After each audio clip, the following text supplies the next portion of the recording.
அன்பார்ந்த ரேஷன் கடை நண்பர்கள் அனைவருக்கும் இனிய வணக்கம். இன்றைக்கி நாம் இந்த வீடியோ தொகுப்பில் இதை பற்றி பார்க்க போகிறோம் அப்படின்னு பார்த்தீங்கன்னா, தமிழகத்தில் ரேஷன் கடைகளில் வந்திருக்க மிக முக்கியமான தகவல்களை பற்றி தான் இந்த வீடியோவில் நாம் இப்போ பார்க்க இருக்கேங்க.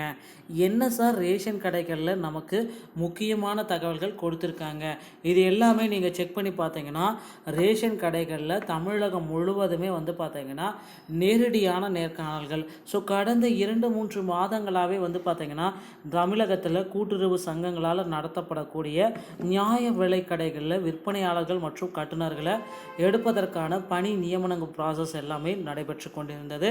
ஸோ இந்த நியாய விலை கடைகளில் விற்பனையாளர்கள் மற்றும் கட்டுநர்கள் பணியிடங்கள் நிரப்புவது குறித்து நமக்கு மிக முக்கிய தகவல்கள் எல்லாமே கொடுத்துருக்காங்க.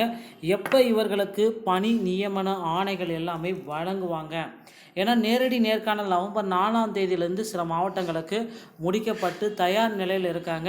எப்போ எனக்கு மாவட்டத்தோடைய எனக்கு அப்பாயின்மெண்ட் லெட்டர் வெளியாகும் அப்படின்ட்டு நிறைய மக்கள் பார்த்தீங்கன்னா வெயிட்டிங்லேயே இருக்காங்க.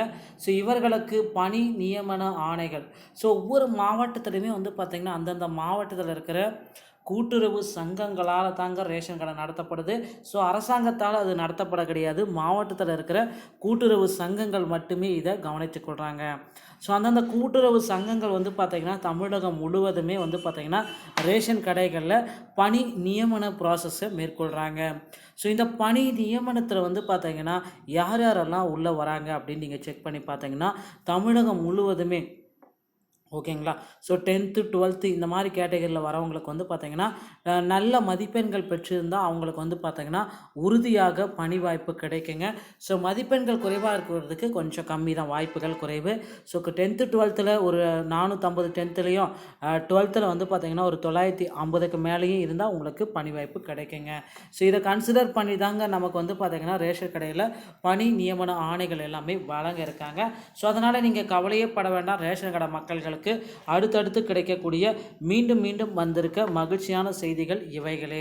தமிழகம் முழுவதுமே பார்த்தீங்கன்னா ரேஷன் கடைகளில் விற்பனையாளர்கள் மற்றும் கட்டுநர்களை எடுக்க இருக்காங்க.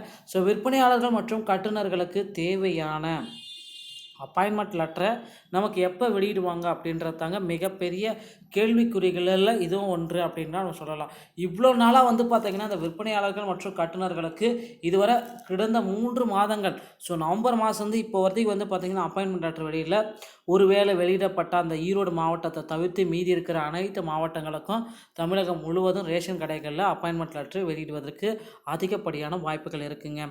ஏன்னா ஈரோட்டில் இடைத்தேர்தல் நடக்கிறதுனால தேர்தல் விதிகளுக்கு உட்பட்டு எந்த விதமான ரிசல்ட்டையும் அனௌன்ஸ்மெண்ட் பணி நியமனங்களும் பண்ணக்கூடாதுன்றது இருக்குது.